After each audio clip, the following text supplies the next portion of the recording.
สบายดีพี่น้องการทักทายสบายดีเนาะพอครับบ่าวคำแสงสินเก่าสินเคยมื้อนี้พี่น้องคำแสงสิมาพาพี่น้องเที่ยวถูพร้อมกันพี่น้อง ยังให้เบิ่งว่าอันเทคโนโลยีเนาะว่าบ้านเฮามันก็ไปใกล้สำหรับพี่น้องสบายซั่นซะอยู่บ้านอยู่เมืองเฮาเนาะพี่น้องบ่ฮู้ว่าเมืองอื่นน่ะมีหรือยังเนาะแต่ว่าภาค4หากับเขามาบ่พอกี่มื้อเองพี่น้อง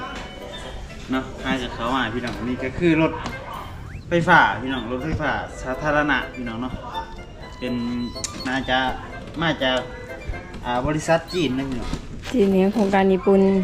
บ่ตัวญี่ปุ่นบ่ญี่ปุ่นไม่ใช่ตัวหนังสือ ตัวภาษาเหรอบ่มันมีของมันเป็นตัวแบบตัวจีนนี่รถไฟฟ้าแต่จีนแต่ว่าโครงการของญี่ปุ่นน่ะเขาบอกว่ารถนี้แล้วรถของจีนก็เป็นถือว่าก้าวหน้าหลายเติบพี่น้องเนาะก้าวหน้าหลายเลยแหละเนาะหลังสมัยเติบบ่ฮู้ว่าเมืองอื่นมีหรือบ่เมืองปากสีเฮาหาก็มีเนาะพี่น้องมีรุ่นเติบนั่นแหละคำแสงหาก็มาเห็นเพราะว่าคำแสงเขามาปากสีเนาะผู้ใดที่มาปากสี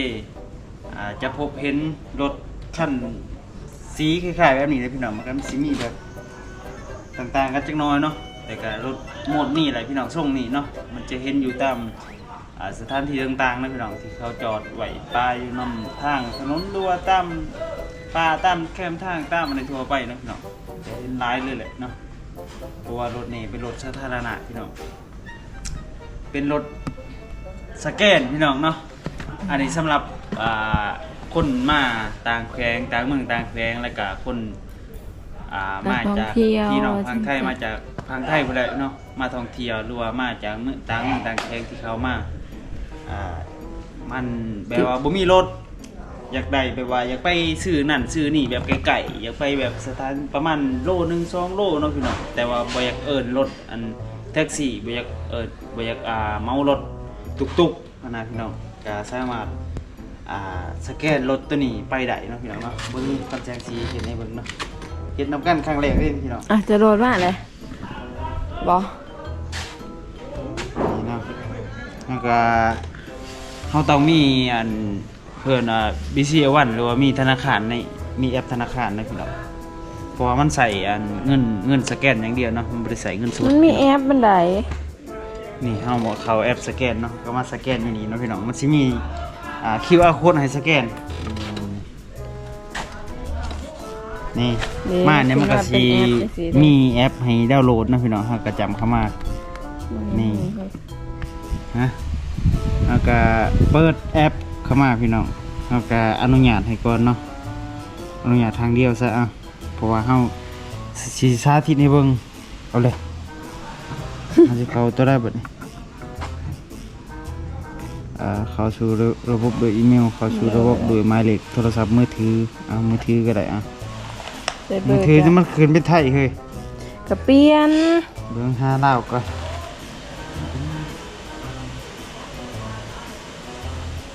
แป๊บนึงพี่น้องเพราะว่าเฮากับฮะคำแสงฮากับอันนี้คือกันนี่เพราะว่าฮาก็เห็นแล้วก็สิลองสิขี่ไปอันนี้นะพี่น้องเติมไปซื้อน้ำซะเอาทางหน้านี่สมมุติเราอยากไปซื้อน้ำเนาะใช้ในประเทศเรา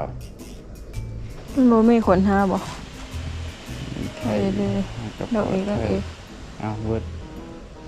ก็คอยตี้ถ้าเขาได้แล้วเขาบ่มีขอสิหาดีใส่20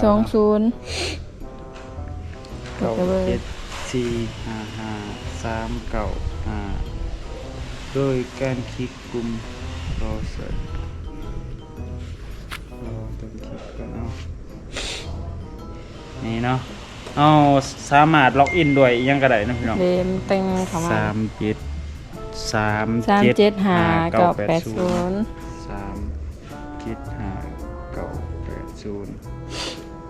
มันจะให้ล็อกอินด้วยอีเมลด้วยเบอร์โทรศัพท์แล้วก็ด้วยอันWeChatบ่WeChatแล้วก็มี4อย่างนะมันให้อันนั้นเนาะมันให้ล็อกอินด้วยพี่น้องที่ติดตั้งอันนี้พี่น้องติดตั้งอันแอปอันนี้นะ น่าจะขึ้นประมาณนี้เนาะ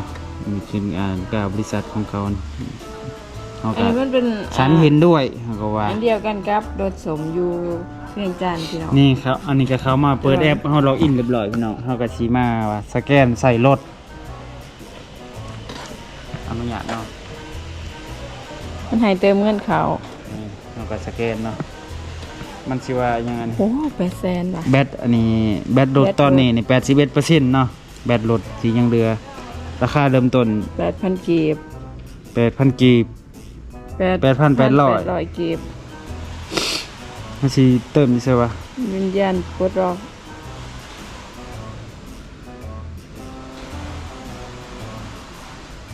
1กิโลบ่ฮอด1กิโล ชวนเขาตกลงอ่ะ เติมเงินเขาให้เติมเงินก่อน เอาเติมมา เดี๋ยวเขาให้เติมเลย QR 50 พอเขาเติม20,000 เติม3,000 ตามชุดแล้วบ่นี่ แม่น ตามชุด20,000นะพี่น้องแล้วก็เติมเงินเปิด BCA1 อาสิสแกนเขาโดย BCA1 เฮา20,000นี่พี่น้องเติมบ่อันนี้นี่เอาเติมแล้วเรียบร้อยใส่แล้วแอปมันเอามาเปิด ส่วน แอป ยกน้ำมันแพงพี่น้องพามาขี่รถเที่ยวไปตลาดเตร่ได้ ยืนยันปลดล็อกบัดนี้ก็มาเติมเงินเรียบร้อยเนาะมันก็มาให้ปลดล็อก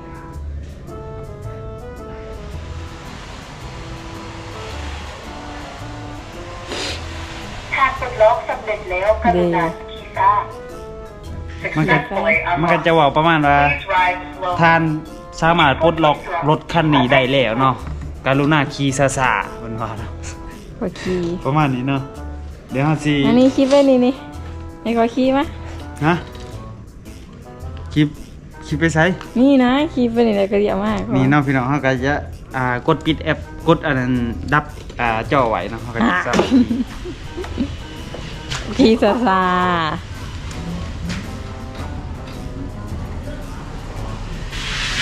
โอ้โอ้โอ้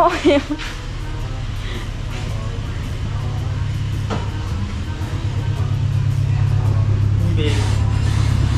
บะหมี่แหละ เบรกหลัง เบรกหน้าเบรกหลัง นี่เบรกหน้าเบรกหลังพี่น้อง กล้วยงอมเขียวคิ้วขอบปลามา อันนี้เพื่อค อน ย่าลงที่ละมันสีอัน มานะสิเป็นหยังกันเฮาต้องไปกดหยุดในโทรศัพท์พุ่นติ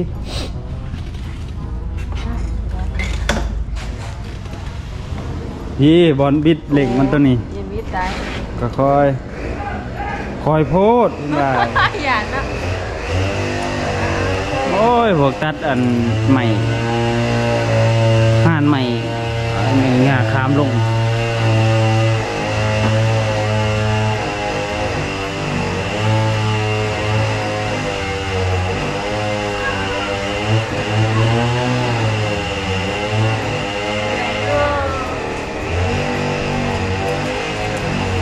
ได้อันบ่คักเนาะบ่ฮู้ว่ามันขึ้นกิโลหนึงจักพันกีบ จะ8,000นะ เพราะว่าถ้าเฮาสแกนปุ๊บแล้วเฮาเสีย 8,000 โหลด อันนี้สำหรับค่าอันนั้นซื่อๆค่าแบบค่าใส่แอปค่าใส่รถนั่น 8,000 โหลดเนาะนี่เนาะพี่น้องมันจะกินเงินเฮาไปเรื่อยๆเนาะอันนี้2นาทีเลยพี่น้อง ข้าได้เป็นหน้าที่บอก อันนี้2นาทีแล้วมันมีขึ้นในนี้ครับขี่2นาที หาข้าวตัดอันนี้ก็บ่ลง อันนี้มันบอกว่าคืนอีหยังอันนี้อีมึงเด้อห้าสิกดหยุดสุขาเด้อจอด พวกข่าวรอท่าทางขึ้นมา หาทานขึ้นมา waiting for you to come back หยุดชั่วคราวรอท่าทางขึ้นมามันนะก็คือเฮาสิจอดรถชั่วคราวนะพี่น้องเฮากดหยุดอัน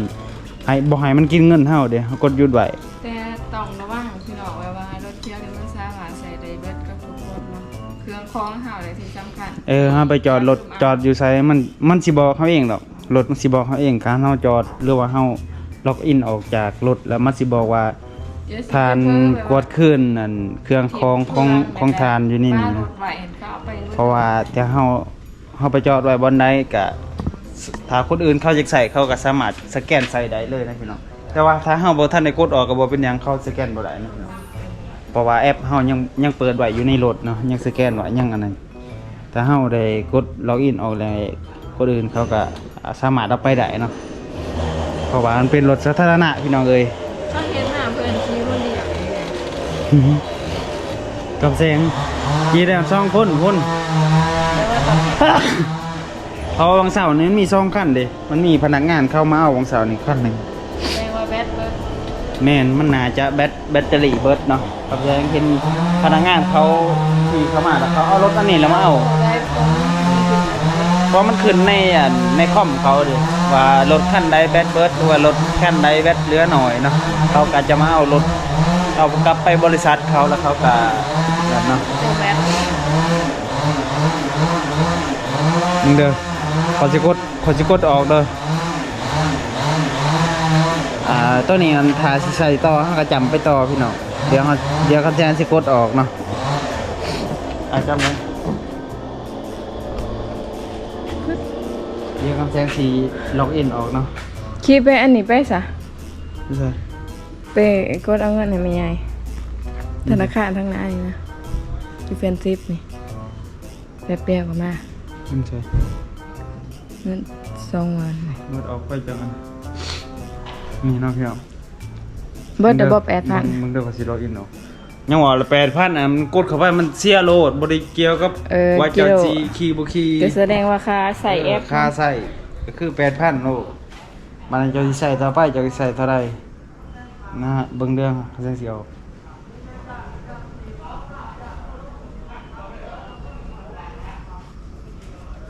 ลมเร็วเอ้า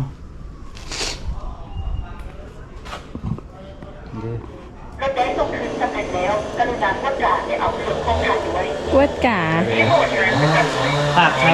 ทานสามารถส่งขึ้นได้แล้วทานสามารถทานเหล็กกดของทานให้เรียบร้อยยังประมาณนี้เนาะมันให้กดเบิ่งของทานที่ไว้อยู่ในรถนี่แหละคือมันล็อกอินล็อกเรียบร้อยแล้วเขามาไหนไปจะประมาณนี้มันก็จะมีอันนี้พี่น้องมีขอบเขตของมันเนาะมันบอก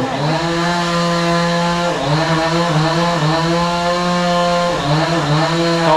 จะใส่เครื่องตัดจักเซอร์ตินตัดงานครับพอดีหมอเจาะพอดีพี่น้องโอ้นี่มันจะมีขอบเขตของมันเนาะข้ามไปบ่ได้เด้ข้ามคลองไปบ่ได้ดูดิเห็นบ่มันจะมีเขตนี่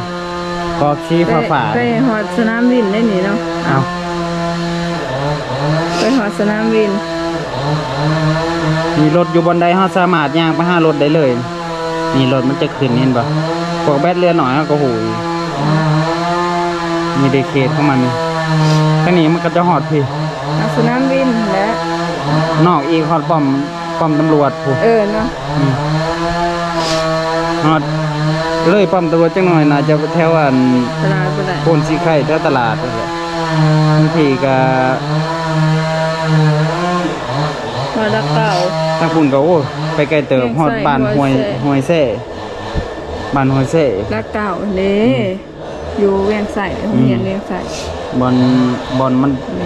โรงเรียนเทคนิ ทาง ค ประจบกันอันนี้นี่ว่า ปั๊มปตท ให้ก็ฮอดทีเนาะมันก็จะครอบคลุมพื้นที่ในระหว่างปากซี่เฮาเลยพี่น้องไปก็สิประมาณนี้เลยพี่น้องทางอีดีเนาะน้ำนาลำสมัยเติบพี่น้องก็คือว่าไปใกล้เติบเนาะผู้ใดที่มานี่มาปากซี่หรือว่ามาเที่ยวมาลิ้นมาหยังก็สามารถโหลดเอาแอปพี่น้องแอปจักซื้อแอปหยังเลย ประเทศไทยก็ใส่ได้เด้อเบอร์ไทยพี่น้อง แม่นไทยก็สามารถสแกนได้เลยเนาะมันสิมีว่าลาวหยังอันนี้ลาวอี นี่เด้ อีหยังนี่แหละนี่เด้ ลาจีน แต่ว่าถ้า ดาว บ่เห็นรถ จีน ดูว่าอันน่ะทางก็สามารถจำเขาไปเบิ่งในแอปแล้วก็ค้นหารถได้แล้วมันสิบอกจุดของรถอยู่เนาะครับก็เลยก็แซ่พี่น้องอย่าลืมเบิ่งโฆษณาให้คำแสงมันหน้ากับน้องรัดใจกินนี่เด้อพี่น้องเนาะอันนี้ก็อยู่ห้องใหม่เนาะพี่น้องเนาะ ไป ฝากเป็นกำลังใจให้แน่เจอกันคลิปหน้าพี่น้องบ๊ายบายสบายดีเด้อ